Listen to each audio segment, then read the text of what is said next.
Hello students, welcome back to my channel. आज मैं जो टॉपिक आपके लाई हूँ वो है ट्राइंगल। आप इसको सिमिलैरिटी नाम से भी जानते हो, आईसीएससी में इसको सिमिलैरिटी नाम से पढ़ा जाता है और सीबीएसई में से ट्राइंगल नाम से है। अब हम पहले ये समझते हैं कि सिमिलैरिटी होती क्या है, उसके बाद हम इस थ्योरम प्रूव करेंगे। सबसे पहले, जिसको आप बीपीटी नाम से जानते हो, बहुत पॉपुलर थ्योरम है, उसका दूसरा नाम थेल्स थ्योरम भी है।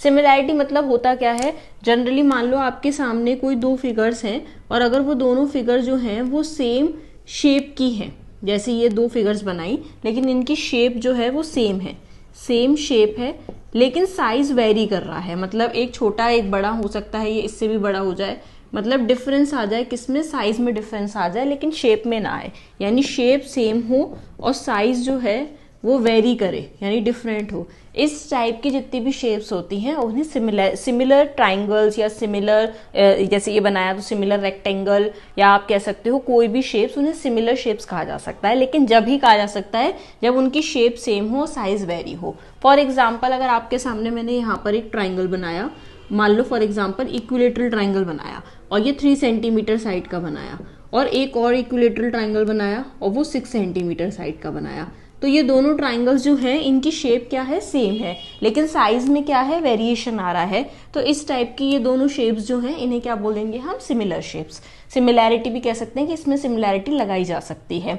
सिमिलरली आप ऐसे कोई भी, जैसे फॉर एग्जांपल जैसे स्क्वायर है, रेक्टेंगल है, सर्कल है, मान लो एक सर्कल बनाया है जिसका रेडियस जो है फॉर एग्जांपल 3 है और एक दूसरा सर्कल बनाया है जिसका रेडियस जो है वो 5 है। तो जितने भी सर्कल्स होंगे, क्योंकि सर्कल्स में जरूरी नहीं है ना कि सबका रेडियस सेम ले। अब आपसे कहा जाए सर्कल ड्रॉ करो तो कोई 3 सेंटीमीटर का ड्रॉ करेगा, कोई 5 सेंटीमीटर का ड्रॉ करेगा, तो सब अलग अलग रेडियस को लेके एक सर्कल ड्रॉ करेंगे। तो इनमें क्या होगा, शेप तो सबकी सेम होगी यानी सर्कल ही बनेगा, लेकिन साइज क्या हो सकता है, वेरी। तो इस टाइप की शेप्स को हम क्या कहते हैं, सिमिलर। सिमिलरली कॉन्ग्रुएंसी भी होती है। कॉन्ग्रुएंसी में क्या होता है, शेप तो सेम होती है लेकिन साइज भी क्या होता है, सेम।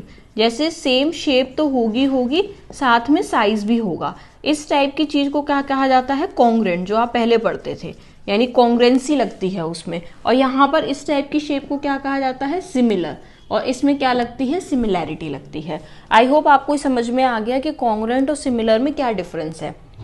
उसके बाद हम कुछ भी क्वेश्चंस करें तो हमें थोड़ी सी चीज और समझनी है कि जो सिमिलर जितनी भी फिगर्स होती हैं, जैसे ये ए फर्स्ट सेकंड जो बनाए ये सिमिलर हैं, वो दोनों सिमिलर हैं, ये सिमिलर हैं, इस टाइप की जो सिमिलर शेप्स होती हैं, जब आप इनका रेशियो लिखते हो कॉरस्पॉन्डिंग साइड्स का, जैसे फॉर एग्जाम्पल यहाँ मैंने लिखा ए बी सी एक ट्राइंगल और यहाँ लिया मैंने पी क्यू आर। तो जब आप इन ट्राइंगल की साइड्स का कॉरस्पॉन्डिंग, मतलब अगर इधर ए बी है और उसी के सामने वाली साइड पी क्यू है, जब आप इसका रेशियो लोगे, सिमिलरली जैसे ए बी अपॉन आप पी क्यू का रेशियो लोगे, ऐसे ही A C upon P R का रेशियो लोगे, या फिर थर्ड जो है B C upon Q R का रेशियो लोगे। तो सिमिलैरिटी कहती है जब आपको कोई फिगर सिमिलर दिख रही है तो उसमें उनके जो रेशियोज होते हैं कॉरस्पॉन्डिंग साइड के, वो हमेशा इक्वल होंगे। आप चेक भी कर सकते हो, ए बी 3 है और पी क्यू 6 है तो रेशियो क्या आएगा, 1/2।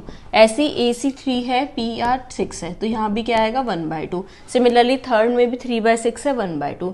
जरूरी नहीं है मैंने जो एग्जाम्पल लिया यही होगा, हम बहुत सारे एग्जाम्पल देखेंगे, लेकिन इंपॉर्टेंट चीज ये है कि अगर कोई चीज सिमिलर है, कोई शेप सिमिलर है और आप सिमिलैरिटी लगा रहे हो तो वहां पर उसकी कॉरस्पॉन्डिंग साइड्स जो होंगी उनका रेशियो क्या होगा, इक्वल होगा। ये आपको समझ में आना चाहिए कि क्या है, क्योंकि हम यहाँ पर जो चैप्टर पढ़ेंगे सिमिलैरिटी, वो पूरा सिर्फ एक टाइप की शेप में पढ़ेंगे और वो है ट्राइंगल। आईसीएससी और सीबीएसई दोनों में ही ट्राइंगल को लेके ही पूरी सिमिलैरिटी को एक्सप्लेन किया गया है। तो हमें ये समझना है कि ट्राइंगल में कैसे कैसे आप किसी शेप को सिमिलर कर सकते हो। तो सिमिलर करने के बहुत सारे क्राइटेरिया होते हैं, जिसमें सबसे पहला क्राइटेरिया होता है RHS। आप पढ़ चुके हो ये सब, कॉन्ग्रुएंसी में भी पढ़ा है आपने इसे और सिमिलैरिटी में भी। R मतलब होता है राइट एंगल, H मतलब होता है हाइपोटेनियस, और S मतलब होता है कोई भी साइड, एनी साइड।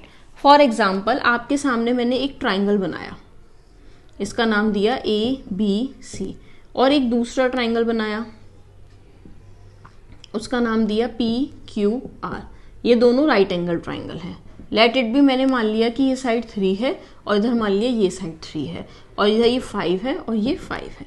आपके सामने दो ट्राइंगल बने हुए हैं। अब आपको ये देखना है आपको इतना तो समझ में आ ही रहा होगा कि ये जो दोनों ट्राइंगल्स हैं ये शेप में तो सेम है और साइज भी इसका वेरी है, तो आप सिर्फ इन दो कंडीशन पे क्या इसे सिमिलर कह दोगे? नहीं, आपको ये भी क्राइटेरिया चेक करना है कि क्या इनका रेशियो सेम आ रहा है।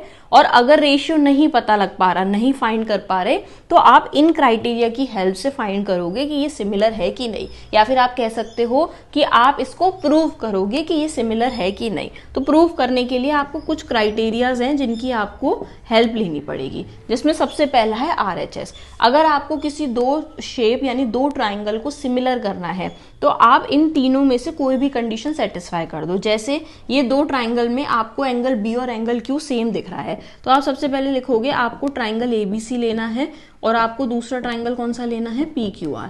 आपको इन दोनों को क्या करना है? सिमिलर। तो यहाँ पर एंगल B और एंगल Q क्या है? दोनों 90 डिग्री हैं, तो यहाँ पर आप लिख दोगे एंगल B, क्योंकि इस ट्राइंगल का है ये, इसीलिए इसको इसके नीचे लिखा। बाद में मैंने PQR लिया है इसलिए उसके नीचे Q, और यहाँ पर लिख दिया ईच 90, क्योंकि हमने दोनों में देखा कि ये डायग्राम में दोनों में 90 बना हुआ है। अब हमारी एक कंडीशन तो सेटिस्फाई हो गई, R राइट एंगल। अब देखते हैं हाइपोटेनियस सेम है क्या। यहाँ देखो AC 5 है और यहाँ पर PR भी 5 है, तो आप कह सकते हो AC equals to AC common, या फिर आप कह सकते हो दोनों में सेम है, दोनों की वैल्यू भी सेम है, 5 है, ठीक है। उसके बाद में साइड देखते हैं, तो एनी साइड बोला है, कोई भी साइड। तो यहाँ पर देखो इसमें A भी दिख रहा है और इसमें यहाँ क्या दिख रहा है? QR। तो आप कह सकते हो AB इक्वल टू QR, ये आपको गिवन है क्वेश्चन में कि दोनों 3 सेंटीमीटर है। अब आप ध्यान से देखो, आपने R भी ले लिया, H भी ले लिया और S भी ले लिया, यानी कंडीशन सेटिस्फाई कर दी। तो आप कह दोगे ट्राइंगल ABC जो है वो सिमिलर है ट्राइंगल PQR के।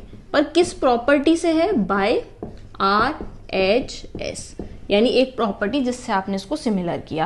अब आप सोचोगे सिमिलर है, सिमिलर का साइन भी होता है, आप सिमिलर का ऐसे साइन लिख सकते हो, यानी सिमिलर साइन भी बना सकते हो, सिमिलर लिख भी सकते हो। किस प्रॉपर्टी से हमने इसको किया? RHS। ये एक प्रॉपर्टी है, ऐसी बहुत सारी प्रॉपर्टीज हैं जिससे हम सिमिलर कर सकते हैं। जैसे एक और प्रॉपर्टी होती है जिसको आप बोलते हो AA, और कोई कोई इसे AAA भी बोलता है। चाहो तो आप इसे AA बोल दो, चाहो तो आप इसे AAA बोल दो। मतलब आपके पास में जो दो ट्राइंगल दे रखे हैं उन दो ट्राइंगल में कम से कम कोई दो एंगल आपको इक्वल दिख रहे हो। जैसे अगर मैं इसी ट्राइंगल में ये और चीज बना देती, क्वेश्चन चेंज करके कि ये एंगल X है और उधर ये एंगल X है, अगर अब इन दोनों शेप्स को यानी इन दोनों ट्राइंगल को आपको सिमिलर करना होता तो आपको कम से कम दो एंगल ढूंढने पड़ेंगे, थर्ड तो अपने आप ही सेम हो जाएगा। जैसे इस वाले ट्राइंगल में एंगल B और इस वाले ट्राइंगल में एंगल Q बोथ 90 है, सेम हो गया पहला। दूसरा, इसमें जो एंगल C है वो किसके इक्वल है? एंगल P के, यानी ये हो गया दूसरा इक्वल। यानी इस तरीके से आप इसको इक्वल कर सकते हो, इसे बोलते हैं एंगल। दो एंगल्स होने चाहिए, कोई भी मिनिमम है 2 एंगल, तो इससे कम नहीं चलेगा, ज्यादा चल सकता है पर कम नहीं चलेगा। उसके बाद में आती है तीसरी प्रॉपर्टी जिसे बोलते हैं SAS। SAS में क्या होता है? S मतलब साइड, दूसरा S मतलब भी साइड और बीच में एंगल, यानी कोई दो साइड के बीच में कोई भी एक एंगल आपको इक्वल मिलना ही चाहिए और उन दोनों साइड के बीच में होना चाहिए, कहीं और नहीं। जैसे यहाँ 3 और 5 लिखा हुआ है, तो 3 और 5 के बीच में ये एंगल मान लो, लेट इट भी, मैंने Y मान लिया, अब ये सब कुछ नहीं दे रखा। और उधर वाले में मैंने क्या किया? यहाँ पे इसको Y मान लिया।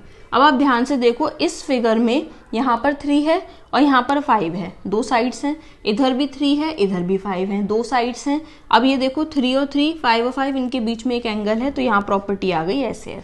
अब आप ये मत सोचना कि हमेशा यहाँ 3 है तो यहाँ 3 ही होगा, आप यहाँ पर 6 भी ले सकते हो, 6 और यहाँ पर 10। रेशियो सेम होना चाहिए, प्रॉपर्टी क्या कहती है? Ratio same. जैसे इसका रेशियो क्या आएगा? 3/5, और अगर आप इधर 6/10 का रेशियो लोगे तो वो भी क्या आएगा? 3/5। तो रेशियो भी अगर सेम है तब भी आप कह सकते हो कि ये दोनों ट्राइंगल क्या है? सिमिलर है, यानी डायरेक्टली साइड ना हो पर एंगल उनके बीच में ही होना चाहिए। ये थर्ड प्रॉपर्टी है। फोर्थ प्रॉपर्टी कहती है जिसको आप बोलते हो ASA। ASA में आपको नाम समझ आ रहा है, दो एंगल और उसके बीच में साइड होनी चाहिए। जैसे फॉर एग्जाम्पल ये दो एंगल हैं, इनके बीच में साइड है, ऐसे ही ये दो एंगल है, इनके बीच की साइड है। ये साइड जो होगी वो इक्वल होनी चाहिए, या फिर उनका रेशियो, अब यहाँ पर रेशियो ले रहे हो तो कम से कम दो साइड होनी चाहिए, इसमें तो दो साइड है ही नहीं, तो यहाँ पर रेशियो नहीं होगा, यहाँ पर एग्जैक्ट सेम होना चाहिए 3। अगर 3 लिखा है तो 3 ही दिखना चाहिए आपको, कोई और चीज नहीं दिखनी चाहिए। तो आपको समझ में आ गया होगा ये कुछ प्रॉपर्टीज हैं जिनका हम यूज करेंगे थर्ड एक्सरसाइज में कि कैसे कैसे हम इस सिमिलर कर सकते हैं ट्राइंगल्स को। लेकिन अभी हमारा जो चैप्टर स्टार्ट होगा वो होगा बीपीटी से। बीपीटी मतलब है बेसिक प्रोपोर्शनैलिटी थ्योरम।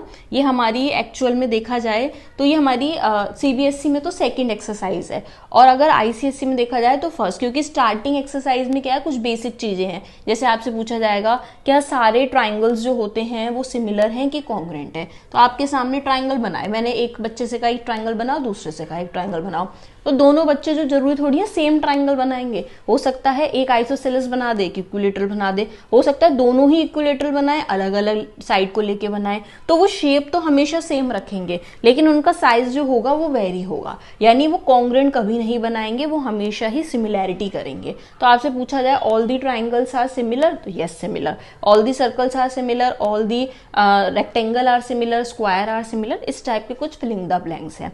अब हम स्टार्ट करते हैं BPT theorem. Basic proportionality theorem क्या कहती है, आपके सामने एक स्टेटमेंट लिखा हुआ है, इसमें लिखा है if a line drawn parallel to one side of triangle, इसका मतलब ट्राइंगल तो बनाना ही बनाना है, बिना उसके काम नहीं चलेगा। तो एक ट्राइंगल है, उसी में ही ये थ्योरम लगती है। लेट इट बी ट्राइंगल करने मैंने एबीसी दे दिया। If a line is drawn parallel to one side of a triangle intersecting the other two side at distinct point, मतलब एक लाइन है जैसे ट्राइंगल में कोई भी एक साइड के पैरेलल आपने एक लाइन ड्रॉ की, लेट इट बी डी और ई, मैंने एक लाइन ड्रॉ की, ये लाइन इसके पैरेलल है, ये गिवन है, ये लाइन इसके पैरेलल है, और ये दो साइड जो है, रिमेनिंग साइड कौन सी है, ए बी और ए सी, इसको दो डिस्टिंक्ट पॉइंट पे काट रही है, मतलब अलग अलग पॉइंट्स पे कट कर रही है, ये स्टेटमेंट है। Then the other two side, जो कि देन के बाद अब आप प्रूफ करोगे, अदर टू साइड यानी जो दो अदर साइड्स हैं, divide in the same ratio, इसका मतलब रेशियो मतलब A D by D B, A D by D B is equals to, आपको प्रूफ करना है ए ई बाई ई सी, ये आपको प्रूफ करना है, यानी ये प्रूफ दैट है आपका, ठीक है। और यहाँ पर अब आपका क्वेश्चन शुरू होता है।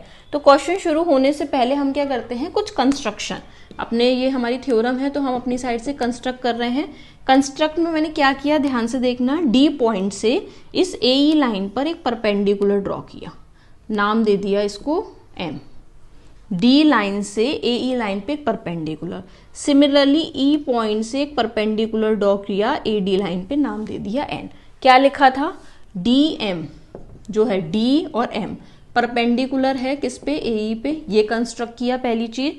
और ई और एन वो परपेंडिकुलर है किस पर, ए डी लाइन पर, ये अपनी साइड से हमने कंस्ट्रक्शन किया है।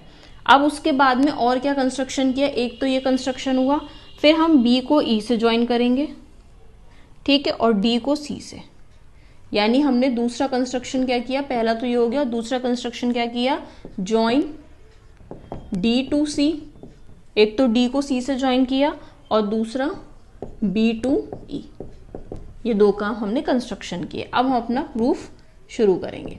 कंस्ट्रक्शन कर लिया, अब हम देखते हैं, आप सबको ट्राइंगल में एक चीज सबको आती है, area of a triangle.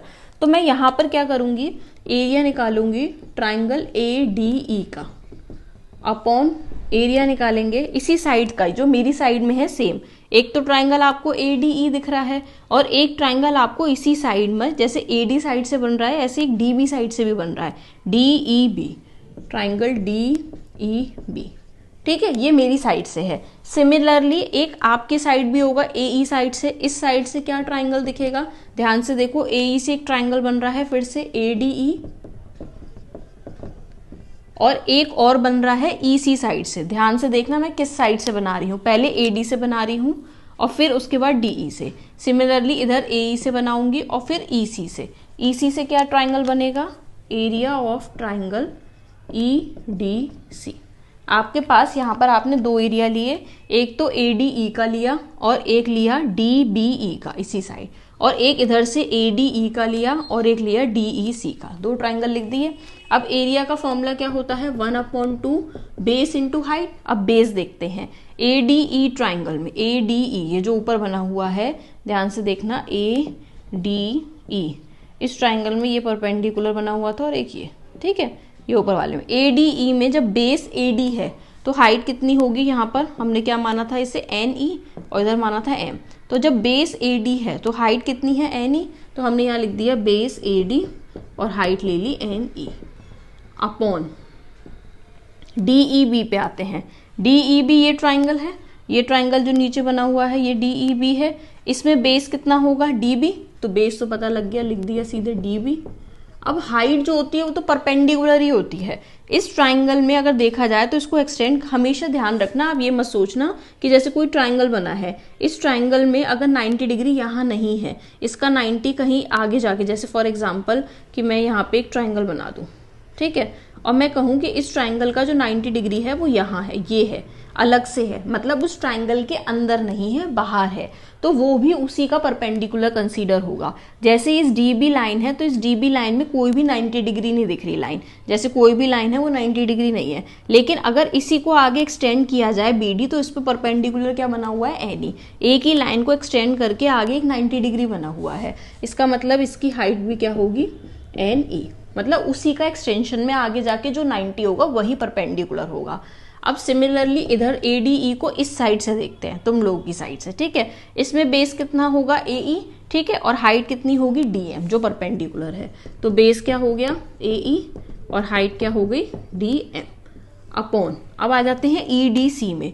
EDC में बेस कितना हो गया EC और इसी के एक्सटेंड में आगे जाके 90 क्या बना हुआ है DM, यानी बेस तो हो गया हमारा EC इंटू हाइट क्या हो गई DM, ठीक है। यहाँ पर आपने दो तरीके से इस ट्राइंगल को लिखा, एक बार इस साइड से और एक बार दूसरी साइड से। अब आप ध्यान से देखो तो 1/2 तो इसमें से कट हो गया, NE और NE ये भी कट हो गया, यहाँ बचा आपका AD/DB बचा, और इधर से देखते हैं 1/2 कट हो गया, DM से DM कट हो गया, इधर से बचा AE/EC। अब आप सोचोगे कि ये दोनों का जो LHS है क्या वो सेम है, उसे देखते हैं। इधर ADE है, इधर भी ADE है, चलो ये तो सेम है। यहाँ पर DEB है और यहाँ EDC है, ये कैसे सेम हो सकता है? DEB तो इस साइड से बना हुआ है और EDC इस साइड से। तो अब आपको थोड़े 9th की थ्योरम रिवाइज कराते हैं कि दो लाइन पैरेलल होती हैं और अगर उन्हीं पैरेलल लाइन पे सेम बेस से दो ट्राइंगल बन रहे हो, सेम बेस से, ये एक बेस है सेम जिसको मैंने DE माना, इस बेस से अगर मैं यहाँ पर दो ट्राइंगल बनाऊं, एक ट्राइंगल है DEB, एक ट्राइंगल है DEB, ठीक है, पैरेलल लाइन के बीच ही है, और दूसरा ट्राइंगल है DEC। ये दोनों ट्राइंगल सेम बेस से बन रहे हैं, किस बेस से बन रहे हैं? DE बेस से, और बिटवीन दी पैरेलल लाइन है, इसका मतलब है इनका एरिया क्या होगा? इक्वल होगा। ये हमारी थ्योरम 9th में हमने पढ़ी हुई थी। तो अब मैं यहाँ लिख सकती हूँ कि area of DEB, area of triangle DEB is equal to area of triangle DEC। यहाँ पर E था, DEC, या फिर आप EDC भी लिख सकते हो। क्यों है ऐसी चीज, ये क्यों है थ्योरम में? बिकॉज रीजन क्या है? DE is parallel to BC, है ना, और same base on same base, same base क्या है हमारा? बेस है हमारा DE, on same base DE, ठीक है। तो आपका यहाँ पे ये दो एरिया जो होंगे वो इक्वल होंगे, क्यों? क्योंकि सेम बेस है और बिटवीन दी पैरेलल लाइन है। अब यानी आप देखो तो ये DEB है, ये EDC, यानी ये दोनों भी बराबर हैं। तो हम ये कह सकते हैं कि जो हमारी फर्स्ट इक्वेशन है और जो सेकंड इक्वेशन है उसका LHS सेम है। इन फर्स्ट और सेकंड इक्वेशन ऑन कंपेयरिंग, जब आप कंपेयर करोगे फर्स्ट और सेकंड को, तो आपका जब LHS सेम है तो इसका मतलब आपका RHS भी सेम हो जाएगा। तो RHS क्या आ गया? AD/DB इक्वल्स टू दूसरा आ गया AE/EC, जब हमने कंपेयर किया। अब हमें प्रूफ तो यही करना था। BPT थ्योरम क्या कहती है? AD/DB किसके इक्वल होगा? AE/EC के, और वो हमने प्रूफ कर दिया। फिर से स्टार्ट बता रही हूँ। ट्राइंगल था, एक पैरेलल लाइन ड्रॉ की थी, उन्होंने कहा शो करो AD/DB किसके इक्वल है? AE/EC के। पहले हमने कंस्ट्रक्शन किया, 90 ड्रॉ किया, उसके बाद हमने इसे इससे ज्वाइन कर दिया। फिर हमने सिर्फ एक अप्रोच करी, एक ADE ट्राइंगल, और इसी साइड में जो AD साइड से बन रहा है और जो DB बेस से बन रहा है, हमने दो ट्राइंगल का एरिया निकाला। सिमिलरली एक AE साइड से ट्राइंगल निकाला और एक EC साइड से निकाला। दोनों ट्राइंगल का एरिया 1/2 बेस इंटू हाइट होता है। बेस हमने ले लिया, हाइट जो होगी वो इसकी परपेंडिकुलर है और इसके लिए भी वही हाइट होगी, क्योंकि हाइट हमेशा 90 वाली ही होती है। सिमिलरली इधर जो ट्राइंगल लिया, इसमें हाइट आपको दिख रही है DM है, और अगर आप इस EC का लोगे तो भी आगे एक्सटेंड होके यही हाइट है। कंपेयर करने पे ये दोनों जो बेस से न्यूमरेटर तो सेम ही दिख रहा है, बस डिनोमिनेटर जो है वो सेम क्यों होंगे, क्योंकि ये 9th की थ्योरम थी कि दो पैरेलल साइड के बीच में सेम बेस से अगर दो ट्राइंगल बन रहे हैं तो उनका एरिया बराबर होता है, जो सेम बेस है वो है DE। अब यहाँ पर हमने कंपेयर किया, जब LHS सेम हो गए तो RHS भी सेम हो गए। इस तरीके से आपने पूरी BPT थ्योरम, जिसको थेल्स थ्योरम कहते हैं, आपने प्रूफ कर दिया। अब हम इसका कन्वर्स करेंगे कि कन्वर्स ऑफ BPT थ्योरम क्या कहता है। नाउ सी, अब कन्वर्स ऑफ बीपीटी थ्योरम क्या कहती है। जैसे बीपीटी थ्योरम ने क्या कहा था, एक ट्राइंगल है, अगर एक ट्राइंगल में कोई पैरेलल साइड ड्रॉ की जाए किसी एक साइड के, तो वो बचे हुए साइड के रेशियो में डिवाइड कर देगी, ये हम समझ चुके हैं। अब यहाँ क्या लिखा है, if a line divides any two side of a triangle, इसका मतलब यहाँ पर एक ट्राइंगल बनाया और उस ट्राइंगल की कोई भी दो साइड, यानी ABC, कोई भी दो साइड ले ली, मान लो AB और AC, एनी टू साइड जिसको डिवाइड कर रहा है कोई पॉइंट, मान लेते हैं D और E, बिल्कुल सेम पहले की तरह कि एक पॉइंट है जो डिवाइड कर रहा है इन द सेम रेशियो। उन्होंने बोल भी दिया है कि ये रेशियो बराबर है, इसका मतलब AD अपॉन DB जो है वो इक्वल है AE अपॉन EC के। अगर ऐसा है, मतलब कन्वर्स मतलब उल्टा होता है, पहले हम ये प्रूफ कर रहे थे, अब ये हमें गिवन है, अब ये हमें गिवन है और हमें प्रूफ क्या करना है कि DE इज पैरेलल टू, अब हमें प्रूफ करना है to prove DE is parallel to BC। समझ आ गया होगा आपको, पहले में पैरेलल गिवन था, हम रेशियो प्रूफ कर रहे थे, अब हमें रेशियो गिवन है और हमें पैरेलल प्रूफ करना है।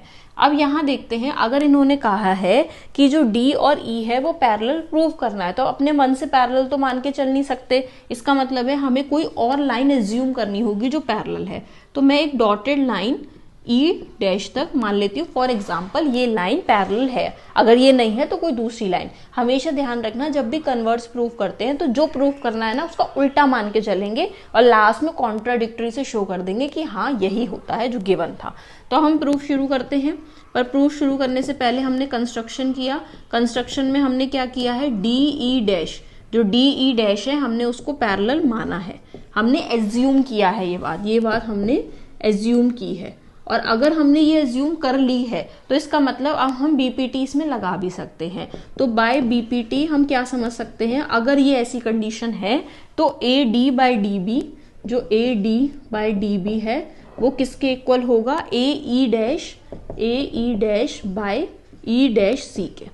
अगर ऐसा है तो, अगर हमने जो एज्यूम किया है वो सही है तो।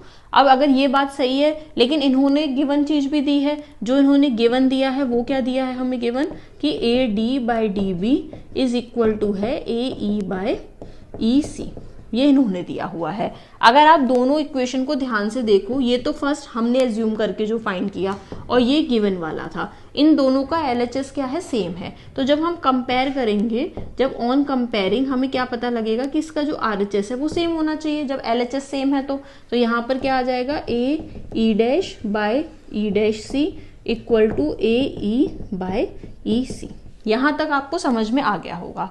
अगर मैं इसी इक्वेशन में ऐड कर दूं +1 तो कोई चेंज आएगा क्या, आप खुद सोचो। जब आपके पास दो रेशियो सेम है, अगर सेम रेशियो है तो आप उसमें सेम चीज ऐड कर दो, कोई फर्क नहीं पड़ने वाला। तो हमने इसमें ऐड कर दिया 1, बोथ साइड, दोनों साइड किया है हमने ऐड 1, तो उससे क्या चेंज होगा आप ध्यान से देखना, AE dash upon E dash C +1 equal to AE by EC +1, ये हो गया आपका नॉर्मली, ठीक है, +1 लिखा है। आपको LCM लेना आता है, मैं अगर इसका LCM लूँ यहाँ पर, तो आप बताओ मुझे इसका LCM क्या आएगा, E डैश C इसका LCM, और ये क्या हो जाएगा, AE dash plus E dash C, ये यहाँ आएगा इक्वल्स टू में, उधर क्या LCM आएगा EC, और वहां पर क्या आ जाएगा AE प्लस EC। अब आप देखो AE dash plus E dash C, ये क्या बन चुका है आपका AC, ठीक है। अब ध्यान से देखोगे तो यहाँ पर आपको AE डैश और वहां पर क्या लिखा हुआ है AE और नीचे क्या है, ठीक है। अब यहाँ पर आप देखो AE डैश और E डैश C क्या हो गया, AC by E dash C, और यहाँ पर क्या आ जाएगा AE प्लस EC भी क्या बन गया, AC बाय EC। आप ध्यान से देख लेना, AE dash plus E dash C full AC है और AE प्लस EC भी क्या है AC, दोनों में से EC cancel out, cross multiply करके EC इक्वल टू, क्या ऐसा हो सकता है कि EC और E डैश C सेम हो, खुद सोचो आप कि EC और E डैश C सेम हो डायग्राम के अकॉर्डिंग, ऐसा तभी पॉसिबल है जब ये E डैश पॉइंट इसी के ऊपर हो, तभी हो सकता है, वरना नहीं। ये चीज पॉसिबल कब होगी? ओनली पॉसिबल, ये जब भी पॉसिबल हो सकती है इफ अगर E और E डैश सेम ही पॉइंट हो, या फिर कह सकते हैं E एंड E डैश जो है वो कोइंसाइड कर दे। कोइंसाइड मतलब एक ही के ऊपर हो, ये तभी पॉसिबल है। इसका मतलब है कि हमने जो एज्यूम किया था D E dash parallel, actual में E और E डैश तो एक ही पॉइंट थे, तो हेंस हम ये कह सकते हैं कॉन्ट्राडिक्टरी से कि डी ई जो है वो पैरेलल है बी सी के। कोई और दूसरा पॉइंट ही नहीं है, वो पॉइंट उसी के ऊपर। आप कोई भी पॉइंट एज्यूम कर लो, एफ कर लो, जी कर लो, हमेशा वो किस पॉइंट पर लाई कर जाएगा? ई पे। इसका मतलब डी ई जो है वही पैरेलल है। तो हमने यहाँ उल्टा किया, जो गिवन था रेशियो उससे हमने लाइंस को क्या कर दिया? पैरेलल प्रूव किया। आई होप आपको बीपीटी का कन्वर्स भी समझ में आया होगा। अब मैं जो नेक्स्ट सेशन लाऊंगी पार्ट 2, उसमें आपको इसी थ्योरम्स पे जो पहली बीपीटी और कन्वर्स है, हम उसकी वैरायटी ऑफ क्वेश्चंस करेंगे। Thank you so much. अगर चैनल लाइक नहीं किया तो पहले लाइक करिए, सब्सक्राइब करिए और प्लीज़ शेयर करिए।